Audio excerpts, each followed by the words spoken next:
Hey, shalom, Sister Keziah.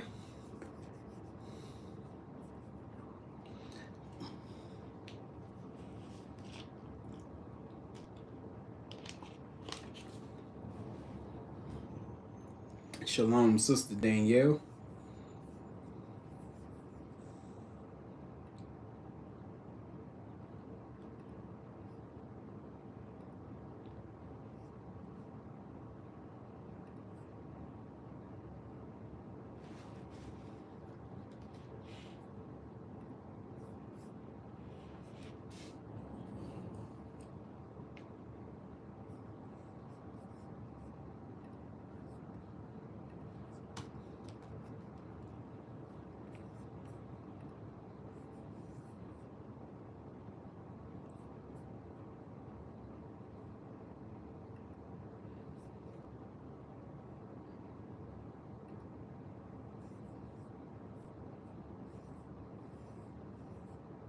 Hey, good evening, Sister Salika.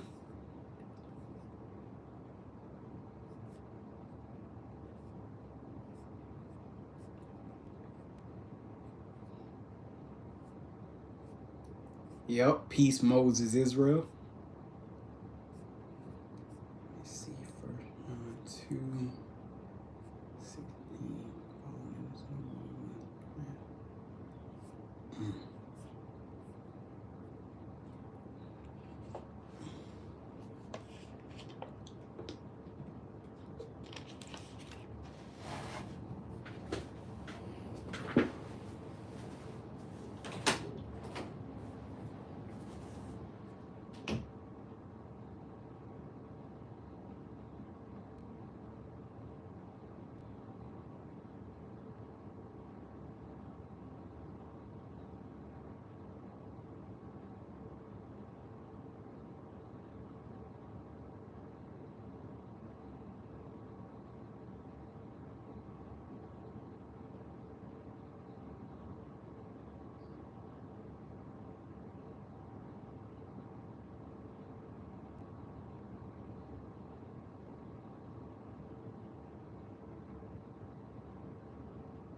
All right, brothers and sisters. So shortly, I'm going to be starting Leviticus chapter 26. I'm not going to be doing all of it today because I got to go to the grocery store, and it look like it's going to be storming. Let me look out the window.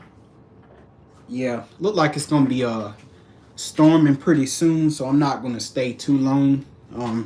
This is just going to be pretty much part 1 of Leviticus. I'm going to basically be doing verses 1 through 14, and then I'm going to come back tomorrow live, and then we're going to do verses 15 through 46, and then I'll be done with Leviticus 26. But I thought I'd just come on real quick before I went off to the stove. I actually was supposed to do this live yesterday, but I had so much to do, and by the time I was done, running errands and helping my neighbor with something, you know, I was just tired. And I was like, man, it's basically it's time to go to sleep. It is what it is. So, but I'm here today, man. I'm just gonna do this quick, short little lesson, and then that'll be it. But I hope y'all doing well out here, man. You know, we living in some real dangerous times. You know, every time I come on, and you know, I always got to mention the whole thing about being safe on the road. And once again, I'm here to tell you, brothers and sisters, you know, be safe on the road, because I believe it was like last week, you know, here in our area, it was a big car accident. You know, two cars basically collided, and you know, I found out that I was actually related to somebody that was in one of the vehicles, and man, it was just a tragic, you know, scene. I guess one person was on the phone and other person was speeding, and just over. I guess the group that involved my family member, the group in that car, all of them died. I think it was the mother and the kids. They died instantly, and then I guess the guy that was in the other car, you know, he's in like critical condition in the hospital. I actually went to school with him, and you know, we got to be careful, brothers and sisters, in these machines called cars. You know, we forget that, you know, we basically driving in soda cans. You know, I be seeing people speeding. I be seeing people weaving in and out of traffic. I'm like, I don't think y'all understand that these cars, man, I'm telling you, you could be driving at 30 miles per hour, and you hit a tree, it will split your car open. But most people, you know, they ain't never really been in an accident. They ain't never been jarred before. So they drive the way they drive on this road. So, yeah, brothers and sisters, definitely be careful out here. Be careful for sure. That's why before I go anywhere, while I'm in the car, I'm always praying. I'm like, you know, Lord, give me traveling mercy, because you know, you never know what's going to happen out here on this road. You know, things can happen in a split second. In a split second. So you always got to make sure you're prepared. You always got to make sure that you're driving defensively. Don't drive offensively. Don't be driving emotional, none of that stuff. Make sure that you're driving defensively, that you're ready to stop, slam on brakes, do whatever you got to do. But at the end of the day, ain't none of that's going to help you. It's whether the Most High wants something to happen or not. That's why you got to make sure you're serving him. All right. But I'm going to probably give it to about 5:06, and then I'm going to get started. You know, everybody else can pretty much catch the rebroadcast of this lesson.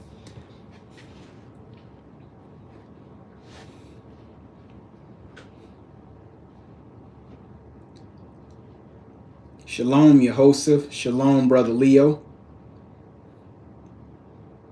Glad y'all can stop by to the live.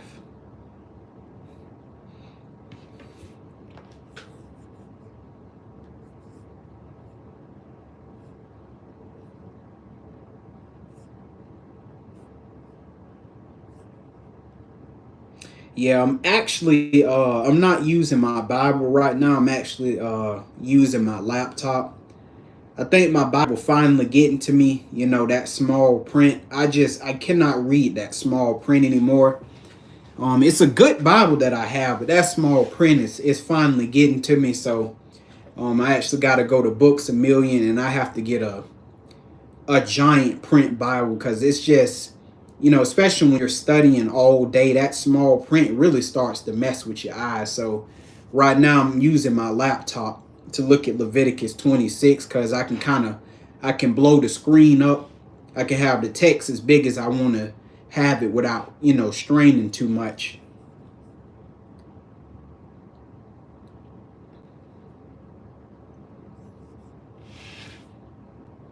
All right, we got 2 more minutes, and then I'm going to get started.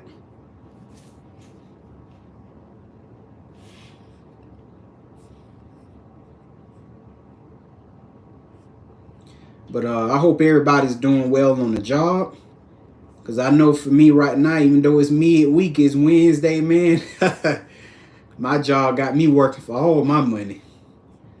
working hard this week. I'm like, man, they getting all that work up out of me. This has been one heck of a week. I know my sister said the same thing. It's been one heck of a week. It sure has been. But it's all good. You know, sometimes you're going to have some ups. Sometimes you're going to have some downs, you know. But you just got to keep going. That's it. Just got to keep moving forward. That's all you can do.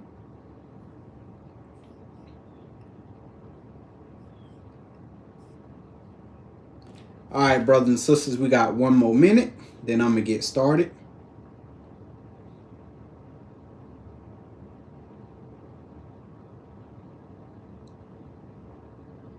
All right, brothers and sisters. So I'm going to go ahead and get started. So today, brothers and sisters, we're going to take a look at Leviticus chapter 26. As I said earlier, I will not be doing all of Leviticus chapter 26. I'm just going to be doing verses 1 through 14. Well, actually 1 through 13. And then when I come back tomorrow, I'll be doing verses 14 through 46. All right. So now let's go ahead and let's get right into this thing. Leviticus chapter 26 in verse 1. And it says, "Ye shall make you no idols, nor graven image." And before we continue any further, who is the audience right here? The audience right here is the 12 tribes of Israel. The Lord is not talking to all nations. The Lord is talking to the 12 tribes of Israel. So he says, "Ye shall make you no idols, nor graven image, neither rear you up a standing image, neither shall ye set up any image of stone in your land." Because see, all of this right here is essentially, at least for the children of Israel at this time, is actually being, in my opinion, being compared to the land of their captivity, which was Egypt.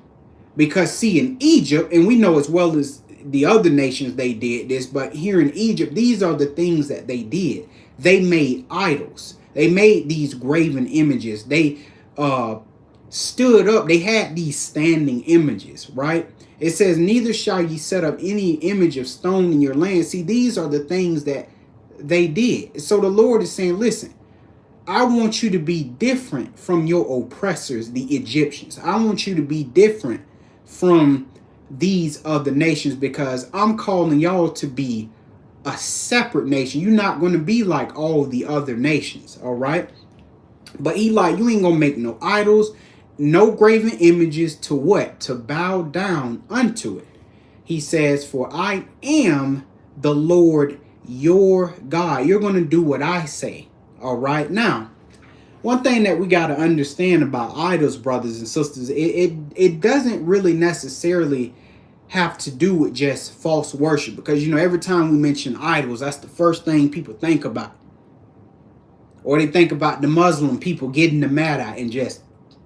No, that's not exactly what idols is necessarily talking about. But we have to understand that idols is a big business, brothers and sisters. And the makers of these idols, these men, these women, you have to understand that they give the people the lie. Okay? They give the people the false worship. They give people the pleasure. And in return of those things, the people give them money or give them whatever offering that they have to these idols. Now, the old saying goes, whatever you give your time to, whatever you give your resources to, that's what you want to continue. And, you know, when these idols were made, obviously altars were built. Temples were built. Well, guess what? When these temples were built, and just to let you know, these temples were paid for by the people. Okay? Just like today, it's the people who give all of this money and start these churches up and stuff like that. Well, it was no different with these idols and these temples that were made to these idols. Well, guess what? Somebody has to operate those temples, and those temples need priests. And all of these things are being funded by the people. And guess what? All the while the people are doing this, they're doing nothing but making God real mad, because God don't want you serving nobody but him. But see, you like this idolatry, you like the temple, you like the priests and stuff like that. Why? Because it's pleasurable to you. You like that kind of stuff. And see, in return, these men and these women who make these things, they're making tremendous profit and tremendous gain while your morality is going down the drain. And excuse me, brothers and sisters, if I'm not explaining this right. But essentially, they're giving you pleasure. You're pissing God off.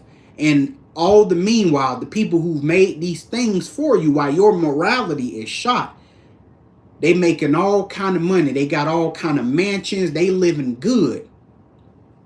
While your lifestyle and your living is going down the drain. Meanwhile, you're in pleasure to these things that they've made. Okay? We got to wake up, brothers and sisters. So basically, in a way, without saying it, you're basically funding your oppression. You're funding your demise. You don't know it because to you it's pleasure, but you don't realize you're funding your demise. Okay? And I'm pretty sure I shouldn't have said all of this on this first verse. There's probably some other scriptures in the Bible that I could have chosen to make a better example out of that, but I thought I would mention it anyway. All right?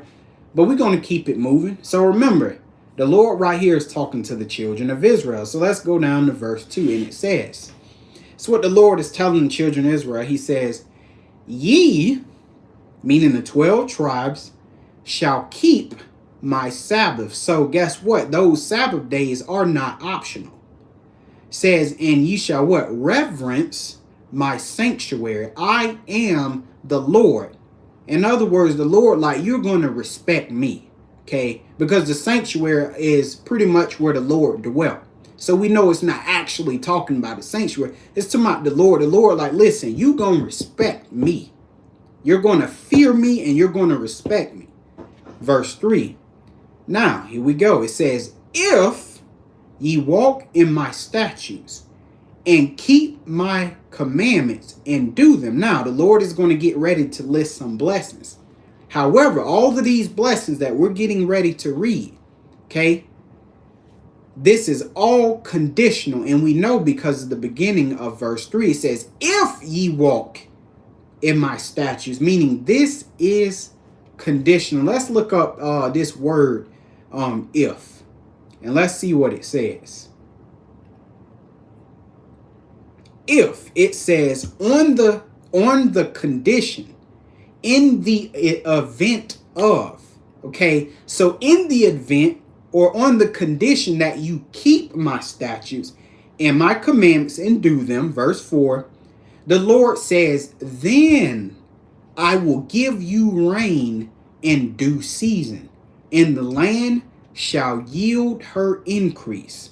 It says, and the trees of the field shall yield their fruit. So for the children of Israel, our prosperity is directly connected to our obedience. And this is something the children of Israel, I don't care about the other nation, I'm talking about the children of Israel. They don't understand your prosperity is directly connected to your obedience to God. That's why whenever one of the brothers and sisters bring another Israelite the word and they reject the word, they don't understand that they're doing themselves a serious dishonor. Oh man, I ain't got time to do that word, man. I'm trying to go to Golden Corral. Well, you go ahead and go to Golden Corral and be cursed while I sit right here and be blessed. Because Israel says, listen, I have more pressing things, more pressing matters than to keep God's statutes, laws, statutes, and commandments. I'm trying to go to this football game. I'm trying to go to the mall on Saturday. I'm trying to go to the pig fest. I don't have time to keep this. Well, guess what? You're going to have time to be cursed. How about that? Okay? But notice that. You keep my commandments and stuff, then I will give you rain in due season, and the land shall yield her increase, and the trees of the field shall yield their fruit. So listen, you not serving God, you trying to do all of this grimy stuff to get money, to try to prosper, you lying to the people, you doing all of that stuff in vain. Now you may gain some prosperity temporarily, but God gonna break you in half sooner or later, because that prosperity is not coming from him, because you're doing evil. And according to the Bible, you as an Israelite, you don't do what the Lord says, you're not going to prosper. He's going to break you off. And that's just the way it is, brothers and sisters. But notice, if you do what the Lord say, you don't have to do no evil to prosper. That's the weirdest thing right there.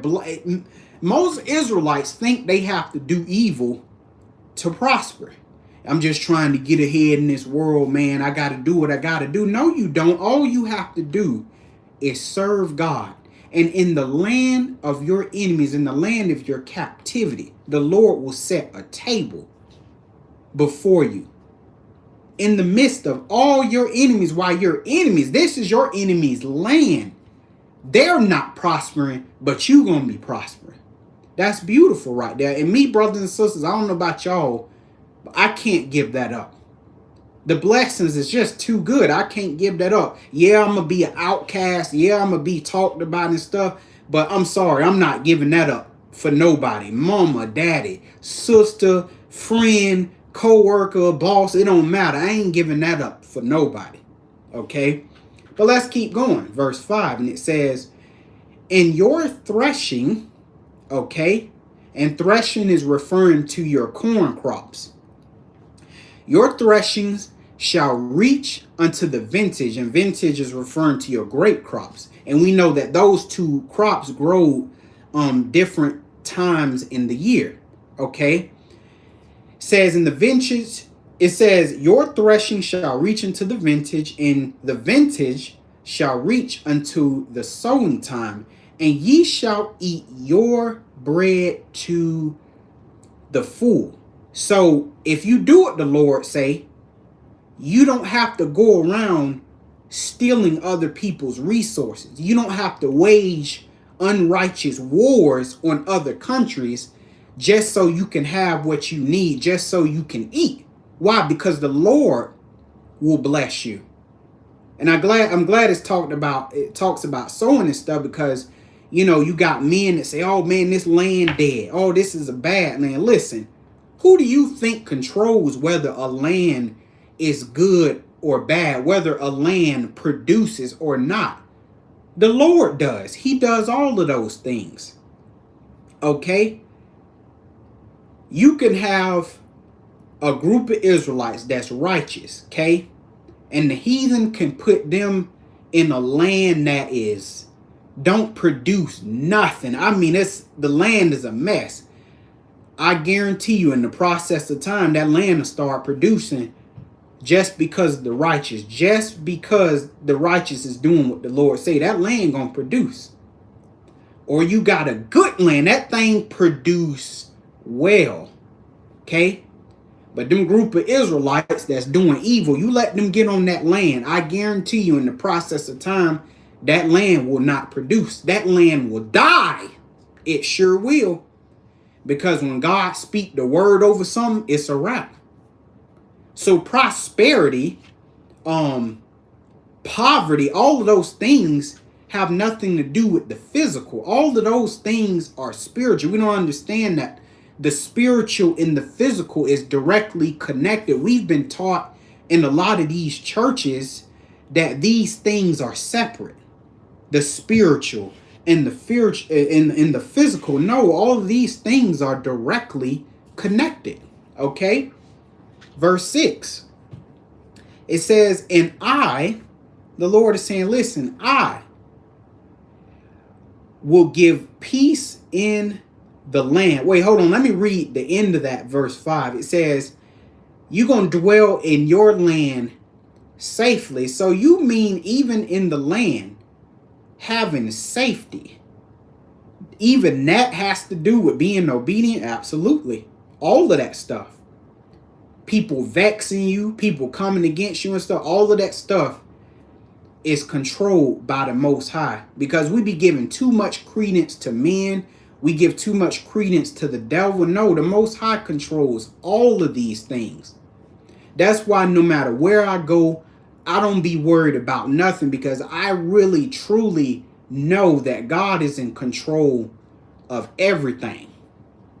Whether something is or it isn't, whether I try to make something happen or whether I don't try to make something happen, whatever God decides, that's what it's going to be.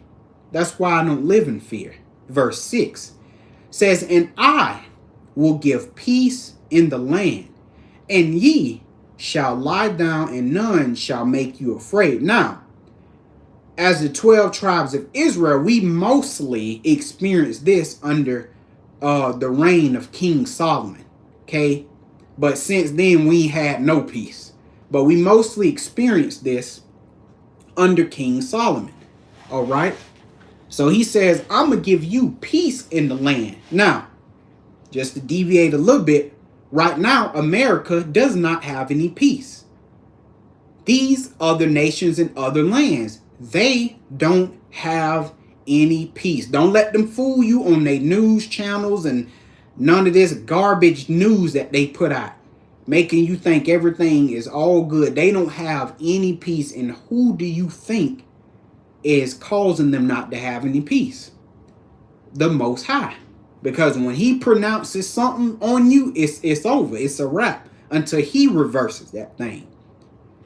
And it says, and ye shall lie down, and none shall make you afraid. And see, that's how you know you truly have peace, when you can lie down. Let's just say, for instance, right, you was in your house and you got a phone call from somebody. It's 5 o'clock, right? And you got a phone call from somebody you know, and they say, hey, man, I just want to let you know at 6 o'clock, it's going to be some burglars coming, bruh, and they're going to break in your house. Do you think you're going to be laying down, or you going to be up? No, you're going to be up. Why? Because you don't have any peace. Because you know somebody's coming to do harm to you. Even America, all this evil that they're doing, all you see them do all day is looking over their shoulder. Who trying to attack me? Because they know they're going over and they doing all of this evil in other countries, and they never know when these other countries are going to come together and put the boom on their behind. Constantly looking over their shoulders. When you looking over your shoulders, that's how you know you don't have any peace. And that doesn't just go for a nation, but that goes even in your individual life. If you not doing right, you sure enough better be looking over your shoulder, because something is definitely bound to happen, because the Lord gonna look for some evil and he gonna put it right on you, because that's how the Lord do. I'm not finna sit here and let you cross me, disrespect me to my face. You honor your boss at work, but you disrespect me to my face. And you think you literally finna walk around and have some peace. No, the only peace you gonna have is a piece of these cursings. That's what you gonna get. You're not finna disrespect God and walk around and think you're gonna prosper. That's not how this thing works, okay? So it says, and you're gonna lie down, and none shall make you afraid. Now look at this right here now. It says, now remember, we're talking about the 12 tribes of Israel. It says, and I will rid evil beast out of the land. Now, you got brothers and sisters, they like to say that these are actual animals. And brothers and sisters, if you want to take it there, if you want to say that these are actual animals, I have no issues with that. But I believe when the Lord is talking about, I will rid evil beast out of the land, I believe he's simply talking about the wicked of Israel. Because where righteous is, evil is always present. And evil will always, I don't care what y'all tell me, Evil will always try to overthrow righteousness anytime it can. It will always try to overthrow order. But God say, guess what? When these evil beasts among y'all rise up, I'm going to destroy they behind. I'm going to make sure that they don't prosper. I'm going to make sure they don't prevail. Because every time righteous men, righteous women establish order, establish a system of righteousness, here comes the wicked. Because see, the wicked do not want to live right. They don't want to be in order. They don't. They do not want to be in order. They don't want to live righteously. So guess what? They try to overthrow the righteous and establish their system of evil, their system of injustice and unrighteousness. But the Lord say, don't worry about that. Because you do what I say, I'll stamp these wicked men and women out of existence. All right. And then the Lord continues by saying, neither shall the sword go through your land. Okay. Meaning you won't have war in your land. You're not going to have to worry about your enemies invading you. I'll make sure that that does not happen. So you won't have to be under the threat that somebody's going to invade your land. That doesn't mean enemies ain't going to rise up. But he's just saying your enemies are not going to invade you. I'm going to see to it that they don't. I'm going to keep them at bay. Right? And we've seen that under King Solomon. He didn't experience any kind of war, invasions, any of that. It wasn't like his father David, constantly at war, constantly going after his enemies. None of that. Under Solomon's reign, complete peace. But guess what? Remember? When Solomon started doing evil, had all them foreign wives, guess what? The Lord stirred up Hadad, king of Edom. He raised up an enemy, an adversary to him. So that's why I say when it comes to peace, when it comes to war, the Lord is in control of all of these things. And remember, not just as a nation, but even in your own individual life. If you cross God, you better see to it. He's going to raise some people up to be an adversary to you. And see, you're going to be thinking, oh man, everybody just against me, man. People just can't stand me. No, it's some evil you doing that God cannot stand. Now, we're not saying that you won't be tested or go through any tests, but I'm talking about if you're doing evil and you know you're supposed to be serving God, He's going to raise up some adversaries to you. Why? Not to just destroy you for the sake of destroying you, but He's going to raise them adversaries up to try to get you back in line. He uses them as correction. Okay, verse 7. And it says, and ye shall chase your enemies, and they shall fall before you by the sword. So you're going to have enemies that rise up against you, not just as a nation, but even in your own individual life. But guess what? No matter how many of them rise up, it's going to always end with you having the victory over them. That's what the Lord is promising you. Who would give that up to participate in these things that the system has for us? You going to give that up? I ain't giving that up. Because I can definitely say, especially like on my job, I've had many wicked folks rise up against me, try to destroy me, try to get me fired, doing all lying on me. Stuff like that, but they didn't prevail. And it always ended up with them out of there. And I'm still standing. Why? Because the Lord is promising you the victory if you serve Him. Verse 8. And it says, and 5 of you shall chase 100. And I like how it says, and 5 of you shall chase 100. Because, see, when the wicked come up against you, they always want to come up against you when they know they have the advantage. When they know it's more of them than it is of you. That's when they like to come up. But see, the Lord say, hey, but don't worry about numbers and all that garbage right there. And don't worry about their positions of authority. Because some of these wicked folks that's going to rise up against you, a lot of them are going to be of high status. Okay? But the Lord say, listen, don't worry about that. Because I'm going to cause 5 of you to chase 100. 100 of you shall put 10,000 to flight, and your enemies shall fall before you by the sword. Because some of your enemies that rise up against you are going to be mighty, brothers and sisters. But fear not, because you got the God of all heaven and earth on your side, and he promised you, you do what I say, and I will give you the victory. I don't give a damn what their status is. Director, CEO, the damn president, the House of Representatives, I don't care who they are. It's going to end with you defeating them. And that right there, I can't explain it to you, brothers and sisters. There is so much peace in that, in knowing that God has your back. And no matter what authority figure rises up against you, who has all kind of power, knowing that they gonna eventually fall before you, that's peace right there. I ain't got no reason to be up all times of night worrying, crying, scared, crying all over the place. I ain't got no reason to do none of that, because I know how this thing is going to end, brothers and sisters.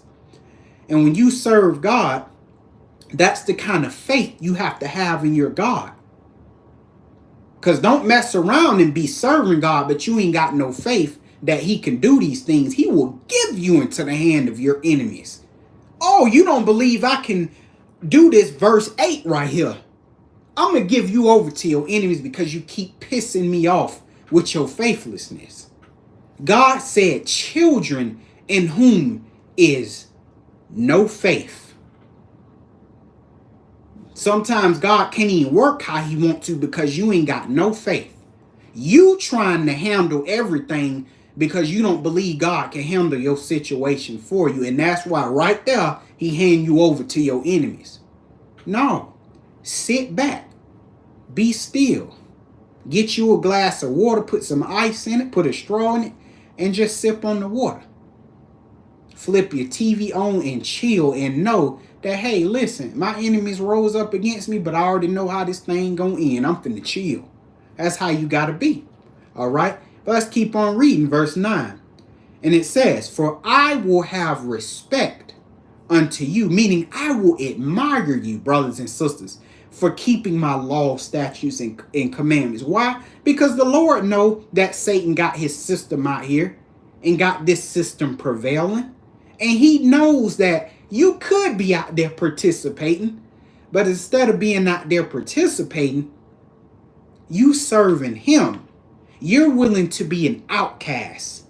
You're willing to be slandered. You're willing to be hated by your family, hated by your neighbors.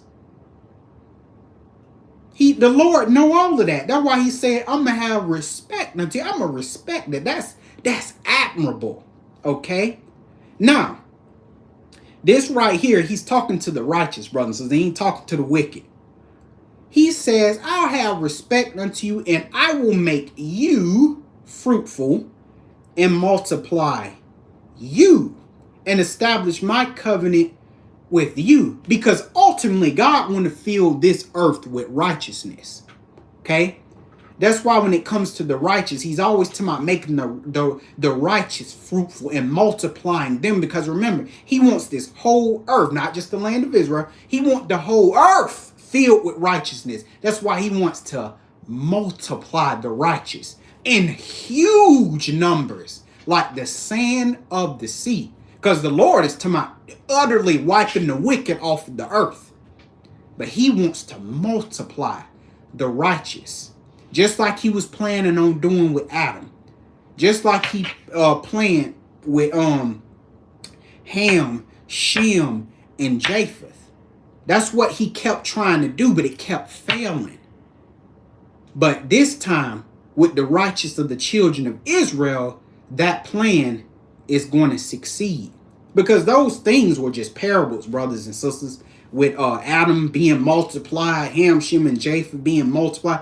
Those things were parables for the righteous. I'm going to multiply the righteous.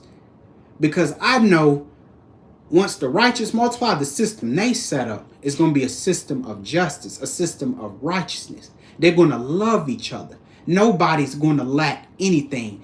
I'm not going to have to worry about them going to war with their neighbors. over some resources and some other foolishness. Okay? But let's keep reading verse 10. And it says, and ye shall eat old store, okay, and bring forth the old because of the new. So the Lord is talking about the crops. The Lord said, listen, I'm going to bless your crops so much that you're not even going to be able to eat all of the stuff you grew by the time it's time to start the sowing process for the next season, because you still going to have so much of the old. You're going to have so much. You're not going to lack nothing. And on top of having all of that, I'm sure that the Lord expects you to help your fellow brother and sisters that may be in need. Because don't think he just blessing your brains out like that just for you to simply keep all of that to yourself. No, he expects you to help and bless your other brothers and sisters. That's why the Lord does those kind of things. Multiply what you have. He don't expect you to just sit on it. No, help other people. Help them. Be bountiful. Have a bountiful eye. Verse 11. He says, and I will set my tabernacle among you, and my soul shall not abhor or hate you. Okay? Because the Lord, again, he wants to dwell among the children of Israel, but he don't want to dwell among the wicked. And it can't be half and half. He don't want to dwell among some of them righteous, some of them wicked, but I'll still, dwell among them. No, he want to dwell among nothing but the righteous. He wants to dwell in those in his image. That's who he wants to dwell among. And that is none other than the righteous, which goes back to verse 9. I will make you fruitful and multiply you. And I'm going to dwell among you, righteous men and righteous women. And that's exactly what he's going to do at the end, because he said, hey, look, I'm going to wipe the wicked of Israel off the map. And if you know that's just the righteous, the wicked of Israel, you know about the nations wiped off like a plate. That's all the Lord wants, is righteousness. Okay? Now, and it's kind of weird for me, brothers and sisters, reading off of this computer. So I'm so used to reading off my Bible. That's why it's kind of a little weird for me. But we getting it done, though. Verse 11. Nope, verse 12. And it says, and I will walk among you. He says, and I will be your God, and ye shall be my people. So even among Israel, he's not all of Israel's God. I know we throw that out there a lot, but he ain't all of Israel's God. He is the righteous of Israel's God. Because think about it. Because remember what we read earlier, if you keep my statutes and my commandments, well, this is a part of that if. You obedient to the Lord, he's saying, I will be your God. So he's talking to the righteous. He ain't even talk about the wicked. You're wicked brothers and sisters. You're a wicked brother and sister. He is not your God. Don't be just talking about the heathen, because we know they ain't his. We know he is not their God. But don't think just because you are Israel, yeah, that automatically make him my God. No, it don't. Not if you ain't doing what he say. You ain't doing what he say. He is not your God. That man with the hoofs is your God. All right.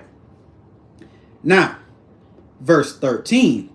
And it says, I am the Lord your God, which brought you forth, talking to the righteous. I'm the Lord your God, which brought you forth out of the land of Egypt, that you should not be their slave men. And I have broken the bands of your yoke and made you go upright. Meaning I gave you freedom. I gave you peace. I gave you prosperity. I broke those bands of oppression. I didn't just break them just to break it, but I broke them so you could do what I say. So you could live a righteous life and spread righteousness throughout the earth. Okay. But brothers and sisters, that is it. Actually, I had to break back into doing live again. I ain't did live since that Rumble video. So it's a little awkward, but it's all good. I hope y'all got some understanding, brothers and sisters. I'm going to go ahead and head off to the store because it's getting ready to storm, and I am not trying to get caught up in no storm. So I hope y'all enjoy the rest of your day, and I will see you in the next video. Shalom.